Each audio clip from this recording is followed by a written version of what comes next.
ज्या educational institutes पुण्याला आहेत, फर्ग्युसन असेल, बीएमसीसी असतील किंवा अनेक इन्स्टिट्यूट्स आहेत, पुण्याला कल्चरल कॅपिटल म्हणून सुद्धा ओळखले जातात. कारण गणेश फेस्टिवल सारखे अनेक थिएटर्स, अनेक प्रोग्राम्स वर्षभर इथे चालू असतात.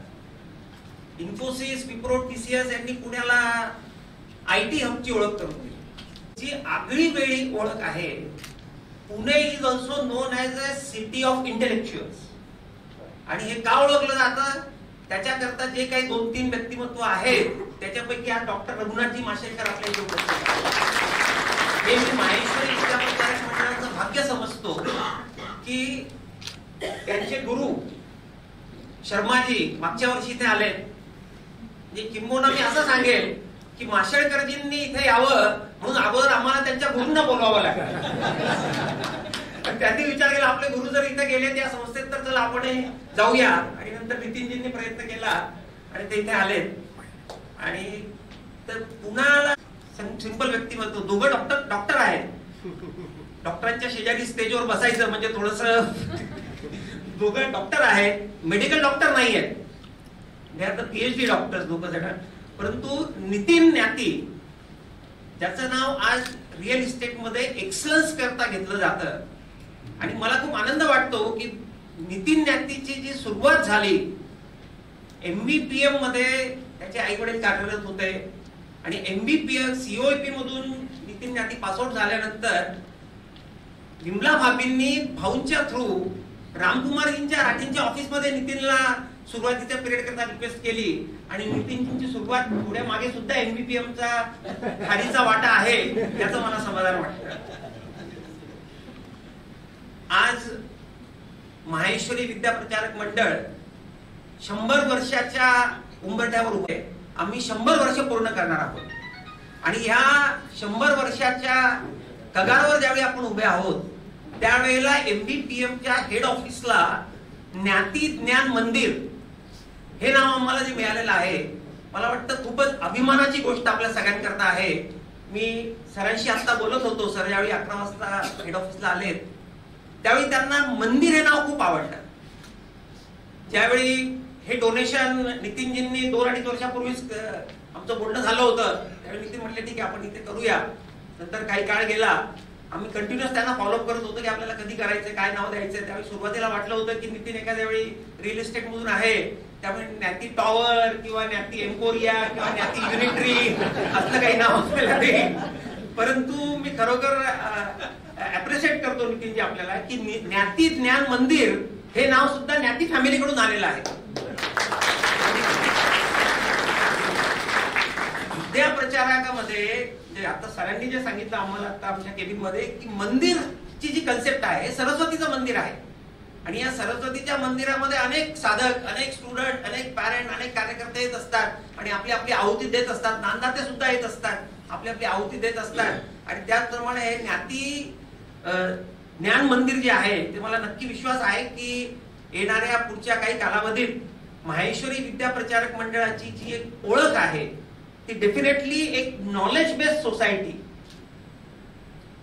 विद्येचं ज्ञान, माहेश्वरी विद्याप्रचारक मंडळ नॉलेज बेस्ड सोसायटी निर्माण करण्यामागे विद्याप्रचारक मंडळाचे अनेक कार्यकर्ते जे प्रयत्न करतायत आणि त्याला अनुसरूनच हे आपलं नाव आहे. आणि मला वाटतं नॉलेज बेस्ड सोसायटीमध्ये माहेश्वरी समाजाला ते अत्यंत सूट होतं. कारण सर्वात अगोदर फोकस ऑन इंटेलेक्च्युअल कॅपिटल. आपल्याला सगळ्यांना माहितीच आहे की माहेश्वरी समाज they are the wealth creators आणि त्यांनी प्रत्येक वेळेला आपल्या इंटेलेक्च्युअल कॅपिटल वापरून वेल्थ क्रिएट केलेली आहे. त्यामुळे दॅट इज नंबर 1. दुसरं, हाय लेवल ऑफ एज्युकेशन. मला सांगायला आनंद वाटतो की माहेश्वरी समाजाचा लिटरसी रेट हा 100% आहे भारतात. हे मला वाटतं माहेश्वरी एमबीपीएम सारख्या ज्या अनेक संस्था ज्या कार्यरत आहेत त्यांना याचं क्रेडिट जातं की 100% आपला लिटरसी रेट आहे. Innovation driven economy. मला वाटतं माशेलकर सर स्टेजवर असताना इनोव्हेशन R&D बद्दल मी बोलायचं म्हणजे त्यांच्या भाषणात ते सगळं कव्हर करतीलच. परंतु माहेश्वरी समाजाने जी वेल्थ क्रिएट केली, जी नॉलेज बेस्ड सोसायटी क्रिएट करण्यामागे, तर मला वाटतं की R&D इज व्हेरी इम्पॉर्टंट. त्याचप्रमाणे लाईफ लॉंग लर्निंग एम्फासाइज. आजकालचं जग जे आहे इज चेंजिंग व्हेरी फास्ट आणि learning has to be a continuous process. आताच माशेलकर सरांची परत सांगतो की ते सांगत होते की the things are changing so fast. पूर्वी वाटायचं 2 वर्षात आपण ऑब्सोल्युट आता तर 10 दिवसात 15 दिवसात 1 महिन्यात 2 महिन्यात आपण बघितलं की जानेवारीमध्ये 20 जानेवारी नंतर US मध्ये काय झालं. तर things are changing very fast. त्यामुळे learning is a very continuous process. आणि मला पूर्ण विश्वास आहे की माहेश्वरी विद्या प्रचारक मंडळाला आता ज्ञाती ज्ञान मंदिर ही जी एक नवीन आयडेंटिटीच्या स्वरूपाने मिळालेलं आहे. त्यामुळे एक नॉलेज बेस्ड सोसायटी निर्माण करण्यामागे माहेश्वरी विद्या प्रचारक मंडळाचा पूर्णपणे प्रयत्न राहील. आणि नितीनजी आपण ज्याप्रमाणे सांगितलं की 100 वर्षाची MBPM होईल, मला वाटतं त्यावेळी डेफिनेटली ग्रोथ जी आहे आपण बघितलं की मागच्या 10 वर्षात MBPM ने एक ड्राईव्ह घेण्याचा प्रयत्न केलेला आहे. चांगलं काम करेल आणि समाजाच्या ज्या अपेक्षा आहेत फक्त माहेश्वरी समाजाकरताच नव्हे परंतु समग्र समाजाकरता MBPM कसं काम करू शकते. कारण की रिसोर्सेस भरपूर आहेत आपल्या समाजात. टाइम, टॅलेंट, ट्रेझर याची अजिबात कमतरता नाहीये. त्यामुळे डेफिनेटली आपण फक्त आपल्या समाजापुरतं ठीक आहे ते तर करायचंच आहे परंतु त्याच्याकरता नक्कीच MBPM प्रयत्नरत राहील. आता थोडंसं फक्त शेवटी मी विमला भाभी आणि द्वारकादासजी ज्ञाती यांच्याबद्दल बोलेल. कारण हे मी माझं भाग्य समजतो की विमला भाभींच्या बरोबर मला 25 वर्ष काम करायला आलं.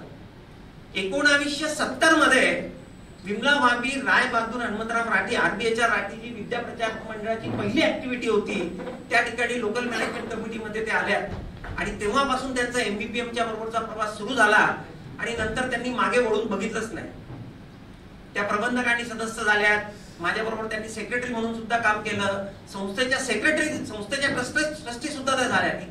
किंबहुना मी सांगेल की हे एकमेव असं कपल होतं. द्वारकादासजी ज्ञाती, नितीनचे वडील आणि नितीनची आई विमला भाभी ज्ञाती हे दोघं MBPMचे विश्वस्त राहिलेले आहेत. आणि हे एकमेव उदाहरण आहे की जिथे एक कपल या संस्थेचे विश्वस्त राहिलेले आहेत. त्यामुळे आणि द्वारकादासजी ज्ञातींचा प्रवास जर आपण बघितला तर हाडाचा शिक्षक असणारे द्वारकादासजी ज्ञाती यांचं महेश विद्यालयात सुरुवातीपासून आज आपल्याला महेश विद्यालयाची वास्तू इतकी चांगली आहे आणि इतके चांगले रिझल्ट तिथे येत आहेत परंतु याच्या मागे जे खत पाणी दिलेलं आहे ते मला वाटतं द्वारकादासजी ज्ञाती सारख्या कार्यकर्त्यांनी 1991 पासून ते महेश विद्यालयाच्या कमिटीवर होते. नंतर महेश विद्यालयाचे सेक्रेटरी झालेत आणि त्याच्यानंतर ते MBPMचे विश्वस्त सुद्धा झाले. तर मला वाटतं याच्यापेक्षा जास्त अभिमानाची गोष्ट MBPM करता राहू शकत नाही की ज्ञाती ज्ञान मंदिर हे नाव संस्थेच्या हेड ऑफिसच्या बिल्डिंगला आम्हाला नितीनजींकडून मिळालं. अत्यंत अभिमानाची गोष्ट आहे. आणि ज्याप्रमाणे सांगितलं की आमचा प्रयत्न असतो की 50 वर्ष विमला भाभींनी काम केलं, 30-40 वर्ष द्वारकादासजी ज्ञातींनी संस्थेच्या बरोबर काम केलं परंतु पुढच्या जनरेशननी जोडायला पाहिजे. आणि त्याप्रमाणे मला खरोखर खूप आनंद आहे की नितीनजी, सुलेखा भाभी तर आमच्या स्कॉलरशिप कमिटीवर आहेतच, खूप चांगलं काम त्या करतायत आणि पुढचं जनरेशन सुद्धा उत्सुक आहे की MBPM ला कसं तुम्ही कनेक्ट होऊ शकाल. I look forward. Definitely MBPM ला जी ग्रोथ करायची आहे, जी एक्सपोनेन्शियल ग्रोथ करायची आहे फक्त आपल्या समाजाकरताच नव्हे तर समग्र विश्वकरता जी ग्रोथ आपल्याला करायची आहे त्याच्याकरता definitely MBPM is ready. I can call it MBPM 2. So I look forward. Doctor माशेलकरजींना ऐकण्यास आपण सगळेजण उत्सुक आहात त्यामुळे मी जास्त वेळ आपला घेणार नाही. Thank you very much.